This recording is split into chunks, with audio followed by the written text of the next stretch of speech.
Hello friends, हमने जो नेमराज टुंडा book की जो लेक्चर सीरीज़ स्टार्ट की है उसका ये तीसरी वीडियो है जो कि बहुत इंपॉर्टेंट होने वाली है। इसमें हम important medicinal plants, uses, elements, इसका जो इंपॉर्टेंट हार्मोन्स हैं और जो मेजर स्कीम्स हैं एग्रीकल्चर से रिलेटेड उनके बारे में स्टडी करेंगे, जो कि ICR एग्जाम हुए, नाबार्ड एग्जाम हुए और जो JRF वगैरह के जो एग्जाम्स हुए उनमें जनरली इससे क्वेश्चन आते रहते हैं। तो आप अच्छे से इसको पढ़ें और अच्छे से बार बार रिवाइज करें तो आपको easily so let's start. Common medicinal plants and there uses. Medicinal plant और उनके यूजेस के बारे में पढ़ेंगे। Physical common name, botanical name, plant part used, chemical content, उसमें कौन सा केमिकल कंटेंट पाया जाता है और क्या यूज है। सबसे पहले अपन बात करते हैं तो बेलाडोना। बेलाडोना का नाम क्या है? Atropa belladonna. इसकी लीव्स का यूज़ करते हैं और इसमें जो केमिकल होता है एट्रोपिन होता है, जिसको न्यूरोलॉजिकल पेन्स में अपन इसका यूज़ करते हैं। इसके बाद अपन बात करते हैं अश्वगंधा। अश्वगंधा का नाम क्या है? बेथानिया सोमनिफर। इसकी रूट्स का उपयोग होता है जिसमें बेथेनिन पाया जाता है, जो एक जनरल मेडिसिन बनाने के काम में आता है। अपन बात करें सफ़ेद मूसली की।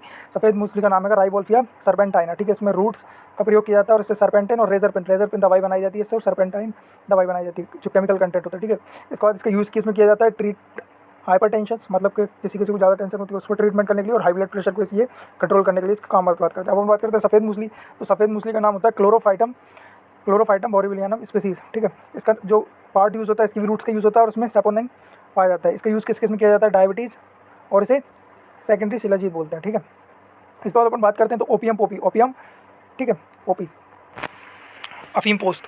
इसका नाम है पेपेवर सामनीफरम। इसके फ्रूट्स का यूज़ होता है मॉर्फिन, कोडीन और नार्कोटाइन वगैरह, इससे जो ड्रग्स हैं ये सारे ड्रग्स इससे बनाया जाता है। ठीक है, पेन किलर के तौर पे होगा। इसको जो ओपियम पोपी है उसको गॉड ऑफ स्लीप भी कहा जाता है, मतलब कि बहुत ज़्यादा सुलाने के काम में आता है ये गॉड ऑफ स्लीप।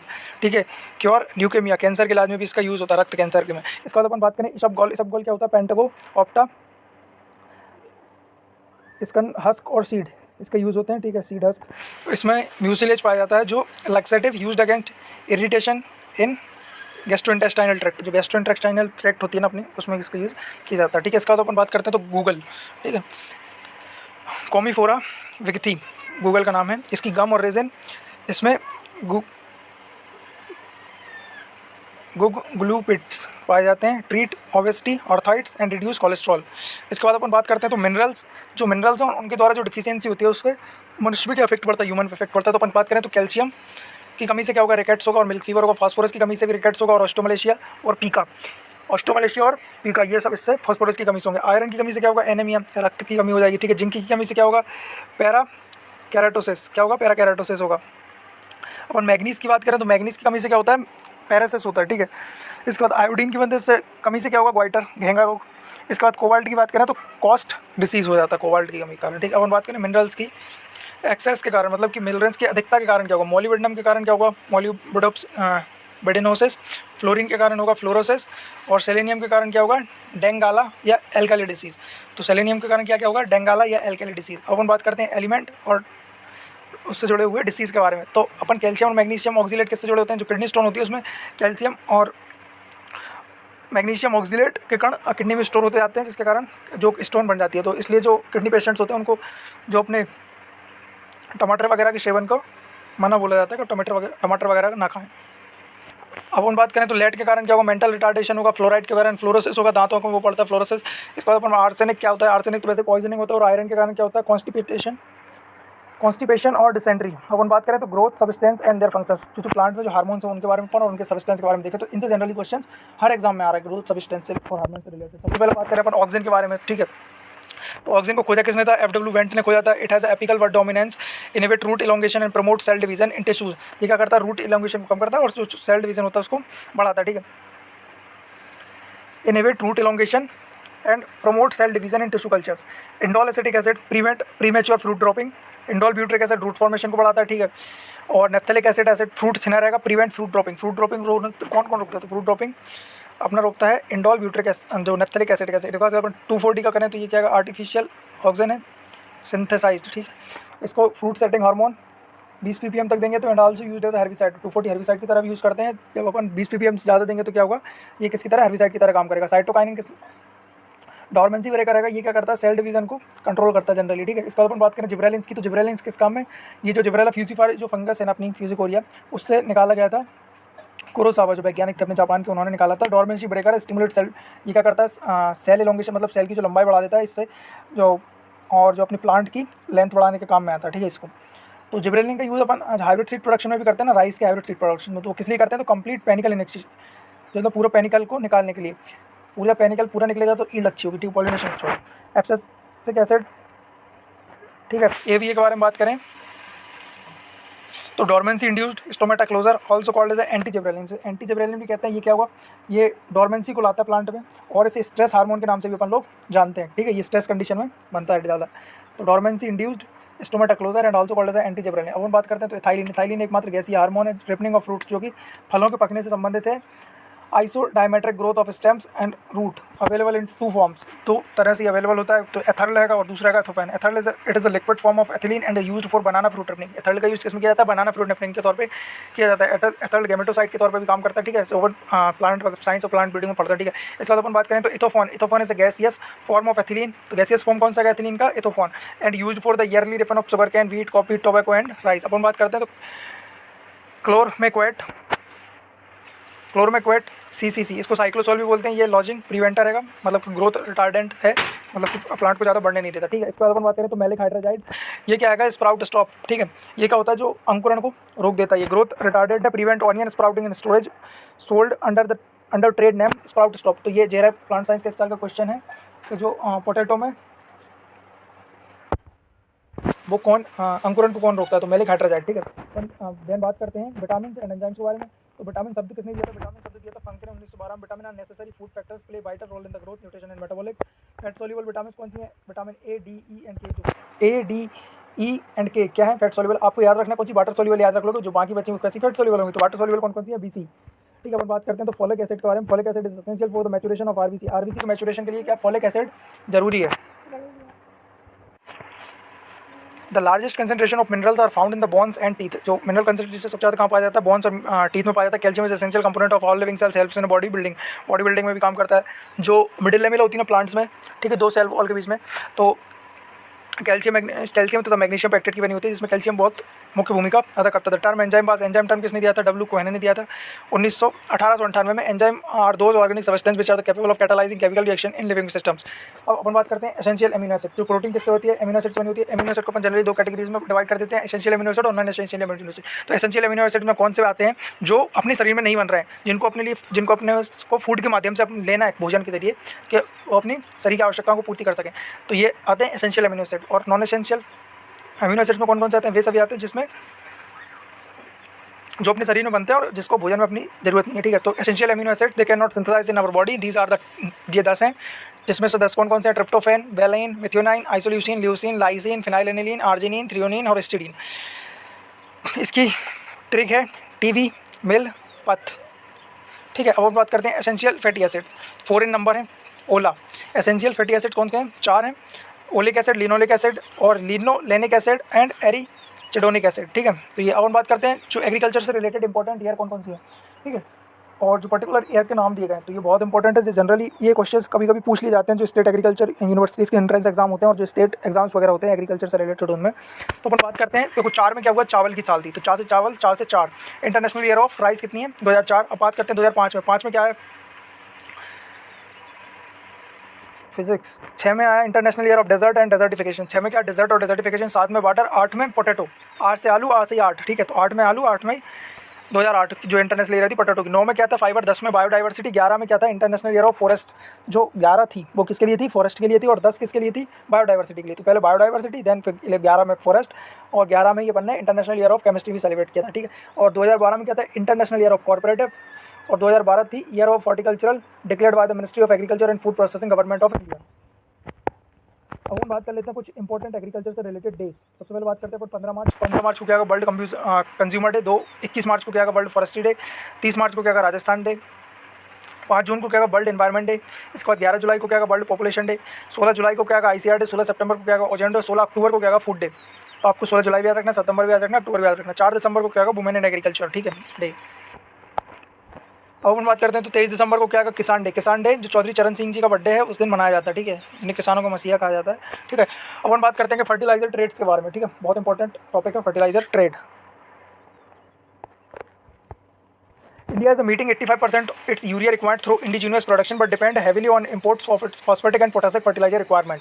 तो जो भारत में क्या है, जो नाइट्रोजन से संबंधित जो अपने खनिज वगैरह होते हैं, ठीक है, जो फर्टिलाइजर खनिज पाए जाते हैं तो उसका फर्टिलाइजर अपन ईजिली बना लेते हैं। तो भारत क्या होता है 80% जो यूरिया की रिक्वायरमेंट है वो स्वदेशी तौर पर कर लेता है, लेकिन जो फास्फेटिक हैं और पोटासिक जो फर्टिलाइजर हैं वो क्या अपन विदेशों से मंगाते हैं। तो और जबकि जो पोटासिक फर्टिलाइजर है उसका तो अपन 100% इम्पोर्ट करते हैं, कहाँ से, कनाडा वगैरह जो सिटीज़ हैं जो एक्सपोर्ट करते हैं वहाँ से पर पूरी तरीके से इस पर डिपेंड करते हैं इन पर, ठीक है। फार्मर पे only 25 to 40% of the actual cost of and the rest of the cost is a born by the government in the form of a subsidy which is reimbursed to the manufacturers and importers.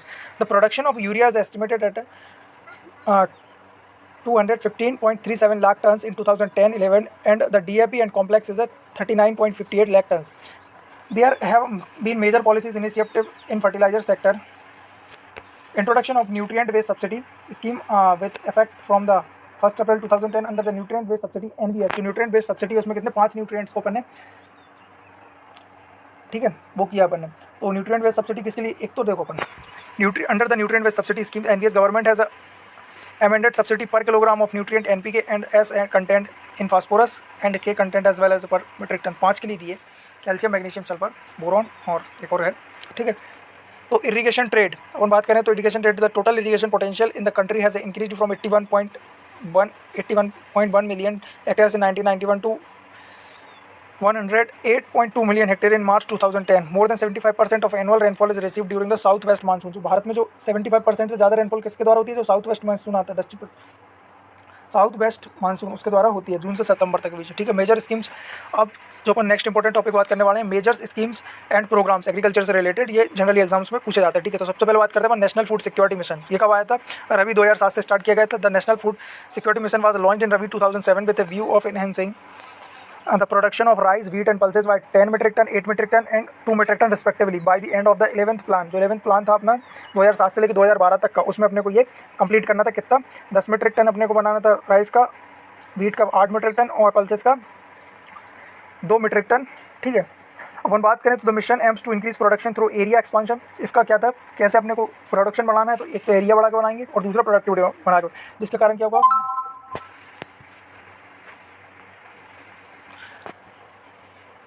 increase production through area expansion and productivity, create employment opportunities and enhance the farm level economy to restore confidence of farmers. The NFSM is presently being implemented in 476 identified districts of 17 states of the country. A new program under the NFSM called as the Accelerated Pulse Production Programs A3P।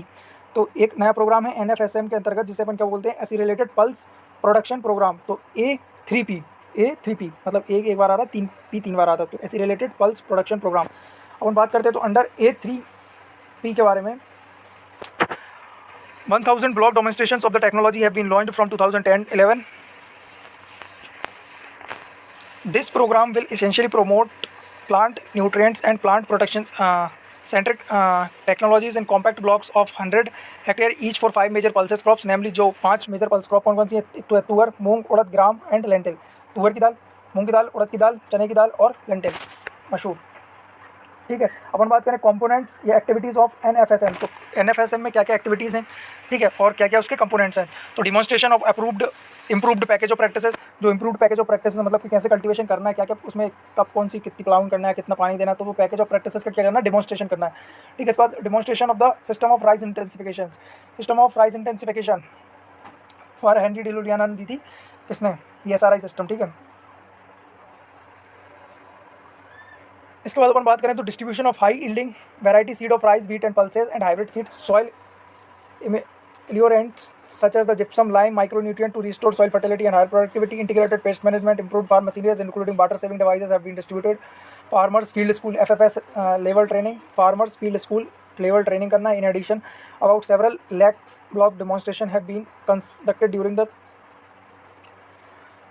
2010 kharif under the A3P। हम बात करते हैं राष्ट्रीय कृषि विकास योजना। तो राष्ट्रीय कृषि विकास योजना कब आई थी, 2007 से लेकर 2017 तक आई थी, और लेकिन इसको उसके जो पूरे वो थे उनको पूरा कंप्लीट नहीं हो पाया 2017 तक, तो इनको अपन ने बढ़ा के 2020 तक कर दिया, ठीक है। तो ये जनरल करंट अफेयर का भी क्वेश्चन बन जाएगा यहाँ से। द राष्ट्रीय Krishi Vikas Yojana was launched in 2007 on the recommendations of the national development council of India. किसने इसको रिकमेंड किया था, बनाया अपन national development council of India, with an outlay of 25,000 crore for the 11th plan enhance public investment so as to achieve a 4% growth rate in agriculture and allied sector during the 11th plan। मतलब इसका कहता है कि 4% development growth होनी चाहिए agriculture sector में। The राष्ट्रीय कृषि विकास योजना has emerged as a principal instrument in financing development of agricultural and rural sector in the country. Its convergence with other schemes like the Mahatma Gandhi National Rural Employment Scheme, Mahatma Gandhi ग्रामीण रोजगार अधिनियम, ठीक है, is expected to boost development of the agrarian economy। अब हम बात करते हैं integrated scheme of oil seed pulses oil palms and mazes के बारे में। तो इसके बारे में बहुत बार क्वेश्चन आ जाता है कि आइसोपॉम कब लॉन्च हुआ था, तो 2004 में लॉन्च हुआ था। The ISOPAM is being implemented in the 14 major states for oil seed and pulses and 15 for maize and 10 for oil palms। तो 14 स्टेट्स किसके लिए, ऑयल सीड एंड पल्सेस के लिए, 15 स्टेट मेज के लिए और 10 स्टेट्स में ऑयल पाम के लिए प्रारंभिक तौर पर स्टार्ट किया गया था। The pulses component has been merged with the NFSM with effect from 1 April 2010।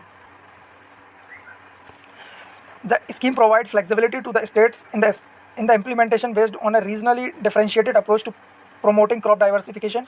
Under this scheme, assistance is provided for the purchase of breeder seed, production of foundation seed, production and distribution of certified seed, distribution of seed mini kits, plant production chemicals, plant production equipments, BD-side, gypsum, liming, sprinkler sets and water carrying pipes, supply of rhizomes, PSB cultures and improved farm implements and publicity के लिए इसमें क्या दिया जाता है, assistance provide किया जाता है। ठीक है, किस किस चीज़ के लिए असिस्टेंस प्रोवाइड किया जाता है, एक तो आप ब्रीडर सीड खरीदना हो आपको, या आपको फाउंडेशन सीड उत्पादन करना हो, प्रोडक्शन करना हो सर्टिफाइड सीड का, इसके बाद आपको मिनी किट्स को बांटना हो, ठीक है, इसके बाद अपन प्लांट प्रोटेक्शन केमिकल्स खरीदने हो, प्लांट प्रोटेक्शन इक्विपमेंट्स खरीदना है, ठीक है, और जो BD-साइड खरपतवार नाशी खरीदने हो, ठीक है, लाइम खरीदना हो, चूना खरीदना हो, जिप्सम या स्प्रिंकलर सेट्स खरीदने, तो इन सब में ये यूज़ करता है। अपन बात करते हैं एग्रीकल्चरल टेक्नोलॉजी मैनेजमेंट एजेंसीज आत्मा के बारे में। तो ठीक है, at a district level to operationalise the extension reform with the active participation of farmers and farmers group, non government organizations जो NGOs होते हैं, Krishi Vigyan Kendra, panchayat raj institute and other stakeholders operating at the district level and below up to October 2010। 991 district level ATMAs have been established, 210 तक। ठीक है, तो जो आत्मा होती है ना, वो कहाँ पे काम करती है, डिस्ट्रिक्ट लेवल पे काम करती है।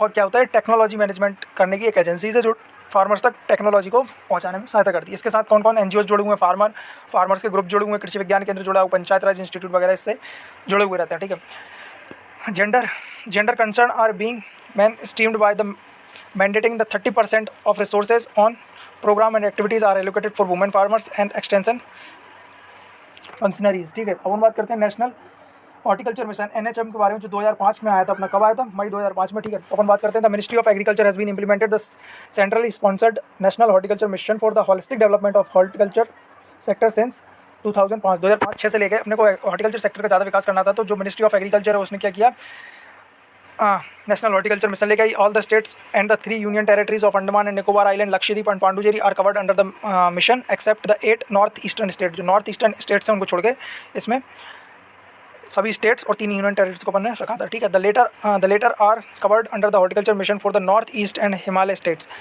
जो बाकी जो नॉर्थ ईस्टर्न स्टेट्स हैं उनको कब अपन ने कवर किया गया, तो उसको horticulture mission for north east and Himalayan states में इसको कवर कर लिया था अपन ने, इन स्टेट्स को। ठीक है, eastern the per capita availability of fruits and vegetable has been increased from 391 gram per day in 2004 to 45 to 466 gram per day इन 2008-09।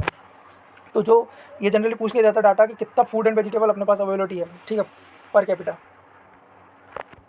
तो 446 ग्राम पर डे। अब हम बात करते हैं कि national mission on micro irrigation, तो NMMI के बारे में, जो 2010 में आया, national mission on micro irrigations. ठीक है, the centrally sponsored national mission on micro irrigation was launched in June 2010 in addition to the earlier micro irrigation scheme launched in the January 2006। Then अपन बात कर the mission is being implemented during the 11th plan period of for enhancing water use efficiency. इसका उद्देश्य क्या था, water use efficiency को बढ़ाना bye adopting drip irrigation हुई।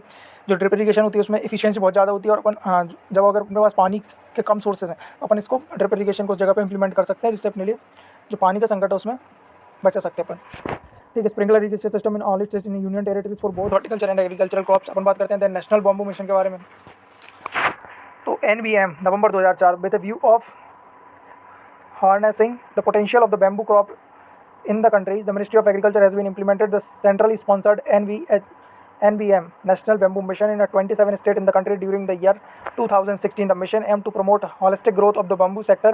इसका जो बैम्बू, जो बांस का जो मिशन था, किस लिए लेके आया कि जो बांस का उत्पादन ज़्यादा हो, इसकी जो इंडस्ट्रियल डेवलपमेंट ज़्यादा हो, ठीक है, इससे रिलेटेड हुआ। adopting an area based regional differentiated strategy and increase the area under the bamboo cultivation and marketing। अब हम बात करते हैं किसान क्रेडिट कार्ड। तो जनरली जो AFO एग्जाम हुआ, नाबार्ड के जो एग्जाम हुए, ठीक है, IBPS के जो एग्जाम हुए, तो इसमें किसान क्रेडिट कार्ड वगैरह की जो स्कीम्स होती हैं वो जनरली पूछ लेते हैं, तो आप इनको अच्छे से देखते रहना, ठीक। तो अब हम बात करते हैं किसान क्रेडिट कार्ड KCC के बारे में। From kharif 2006-07 to 2008-09 farmers were receiving crop loans up to a principal amount of 3 lakh at a 7% interest.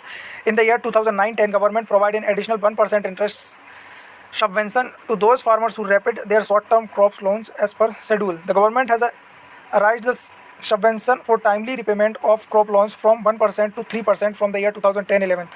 Thus, the effective rate of interest for such farmers will be 4% per annum. अभी कितना 4% per annum था उस time पे, ठीक है। The WVCIS is intended to provide insurance protection to farmers against the adverse weather incidents which are deemed to unfavorable impact crop productions. It has the advantage of settling claims with the shortest possible time। अपन बात करते हैं किसान call centre के बारे में, 1800-181-1551 के बारे में। ये इसका नंबर है, 11 डिजिट है इसमें, 1800-181-1551 ये नंबर है। तो Kisan call centre scheme was launch in 21 January 2004 से स्कीम को लॉन्च किया गया था। Provide agricultural information to the farming community through toll free telephone lines. कैसी टेलीफोन लाइन्स होती हैं? टोल फ्री टेलीफोन लाइन्स, ठीक है।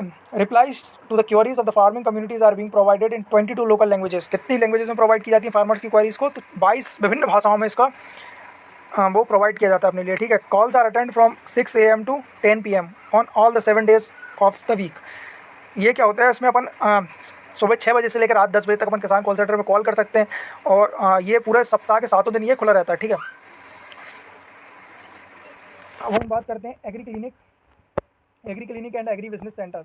The Agri Clinic and Agri Business Centers scheme was launched in 2002 to provide extension services to farmers on a payment basis through setting up of economically viable self-employment ventures। अब अपन selected trainees are provided agripreneurship trainings, जिसमें क्या होता है agriculture से related जो entrepreneurship होती है उसमें ट्रेनिंग प्रोवाइड की जाती है, ठीक है। NABARD monitors the credit support to agri clinics through commercial banks. NABARD क्या करता है, इनको मॉनिटर करता है जो क्रेडिट दिया जाता है, जो पैसा दिया जाता है उसको, ठीक है, कमर्शियल बैंक के द्वारा। Provision of credit linked back ended subsidy at 33% of the capital cost of the project funded through the bank loan as well as the full interest subsidy for the first 2 years on the bank credit has recently been approved under this scheme. Then अपन बात करते हैं protection of plant varieties and farmers right PPV and FR। तो PPV and FR कब आया? 2001 में आया था, जिसको अपन ने 2005 से ये बन गया था और काम करने लगा था, ठीक है। Authority established in November 2005 at the new Delhi has been mandated to implement provision of the PPV and FR act. जो कब आया था? 2001 में आया था। 2001 में था, लेकिन लागू कब से हुआ था? 2005 में। तो protection of plant varieties and farmers rights, ठीक है, इसके अंतर्गत वेराइटीज़ का रजिस्ट्रेशन वगैरह भी होता है। ये इंटेलेक्चुअल प्रॉपर्टी राइट्स के अंतर्गत जो अपन पढ़ते हैं, उन बात पढ़ते हैं। तो वेराइट बफर स्टॉक क्या होता है, ठीक है। तो बफर स्टॉक क्या होता है? The stock position of food grains in the central pool as 1 October 2010 इज 46.2 million tons comprising 80.4 million tons of rice and 27.8 million tons of wheat। FCI has a buffer stock October 2008 is 16.2 metric tons। तो food corporation of India है वो क्या है? Buffer stock रखती है। Buffer stock क्या होता है कि कुछ खाद्य को अपन क्या संचय कर लेते हैं, क्योंकि अपने लिए पता नहीं होता कि कौन से किस साल एडवर्स कंडीशंस आ जाए, कब क्रॉप फेलियर्स हो जाएं, तो जो आबादी है उसको, जो जनसंख्या देश की, उसको अपन फूड प्रोवाइड करा सकें। तो ये क्या होता है? बफर स्टॉक का मेन एडवांटेज है। FCI है बफर स्टॉक अक्टूबर 2009 में FCI के पास कितना बफर स्टॉक था? 16.2 मीट्रिक टन बफर स्टॉक था। तो इस वीडियो में हमने जो इंपॉर्टेंट स्कीम्स वगैरह देख ली हैं, इसी के साथ आप हमसे जुड़े रहें। हम इसके बाद अगली वीडियो में एक नए सब्जेक्ट के बारे में आपको, जो नेमराज सुंडा के नए चैप्टर को अपन पूरा कवर करेंगे, ठीक है। Thank you so much. Subscribe our YouTube channel for more videos.